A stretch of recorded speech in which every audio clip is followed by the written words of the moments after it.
Коррекцион интернат мәктәптә танылган шәхесләр белән очрашулар даими булып тора. Чираттагы кунак Фәүзия Мөхәммәтова. Үткен телле, көчле рухлы язучының укучыларга әйтер сүзләре байтак. Ул моны үзенең балаларга атап язылган шигырьләрендә дә чагылдыра. Мен инде гомумән балалар белән очрашуны бик көтеп алам. Ничектер әйтим, дулкынланып киләм. Өлкәннәр белән, алар белән алай түгел, балалар белән.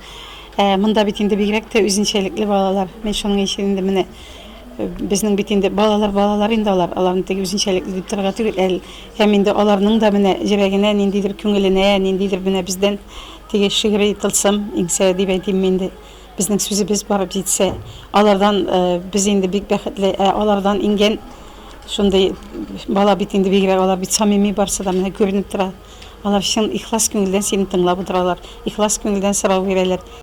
Очрашу көнен укучылар да, укытучылар да зур кызыксыну белән көткән.